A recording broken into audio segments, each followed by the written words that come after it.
Welcome back. Andrew, on this program we speak to all sorts of government ministers and shadow ministers, a lot of them with families and children.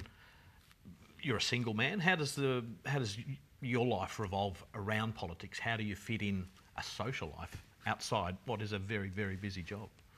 Well, it's very difficult actually, because you, not only do you have a busy job, you have to divide your time between, obviously, where I live in North Queensland, and probably you're spending 16 or 17 weeks a year in Brisbane at Parliament. So you're really dividing your time between two communities. Yep. And travelling around with other types of responsibilities.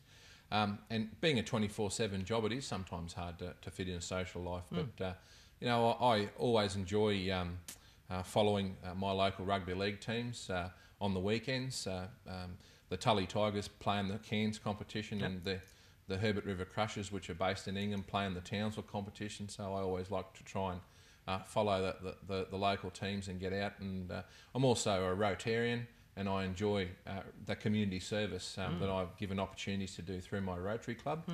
So I have a number of interests outside of politics that keep me sane. I mean, it's a pretty busy life. You do lots of travelling. You'd be driving yourself around a fair bit. You enjoy that aspect of it, the travel. I mean, it can be, I hesitate to say necessary evil, because it's just part of the job. You enjoy that time in the car, on the plane. It can be a little solitary.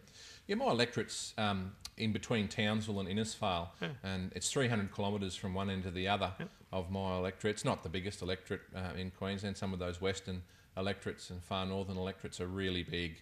But yeah, I do have to spend a lot of time driving up and down the Bruce Highway, visiting all those diverse communities in the area, and obviously flying to and from Brisbane and other communities with parliamentary commitments and the like.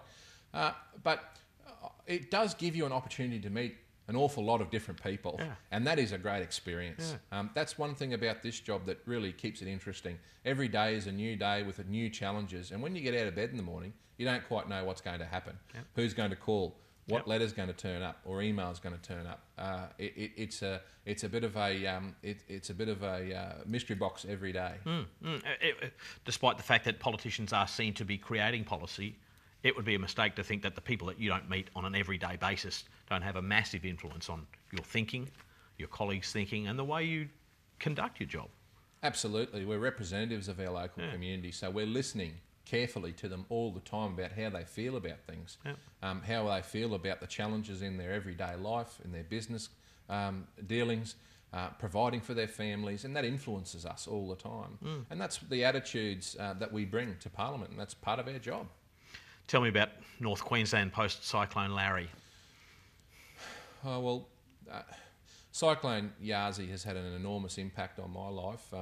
The cyclone went through the heart of my electorate, crossing the coast at Mission Beach, and then moving over the township of Tully. Certainly, it's been the hardest part of my job for the last 9 months or so. And one of the most difficult years of my life, I'm happy to say that.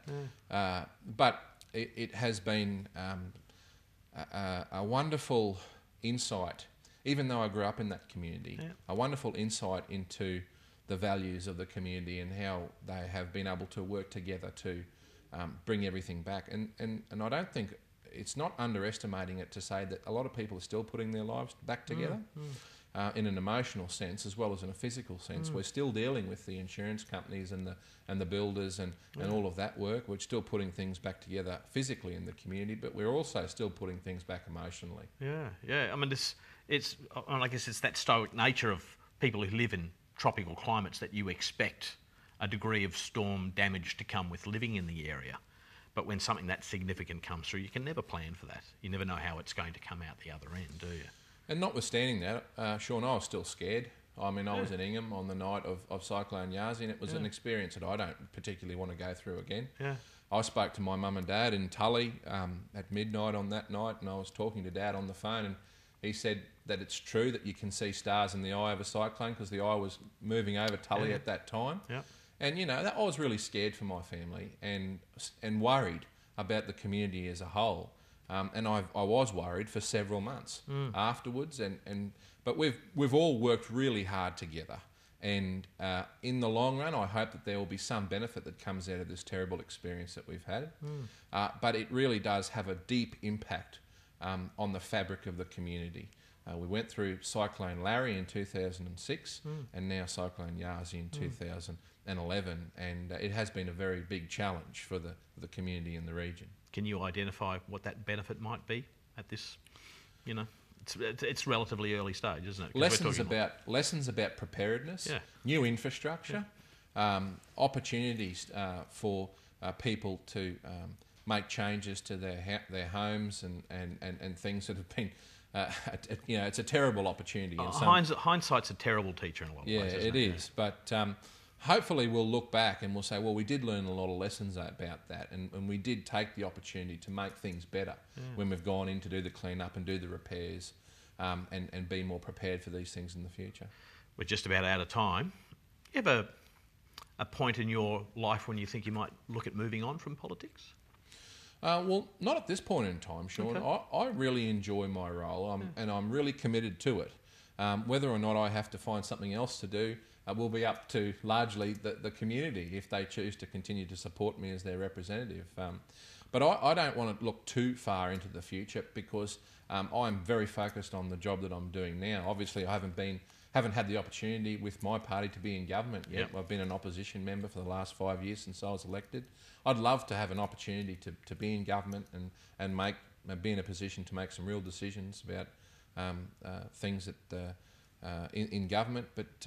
But no, at the moment I'm focused where I am. But inevitably this will come to an end, and I just want to be able to, at that time, say that I've done my best and I've done the job that I was asked to do by my community.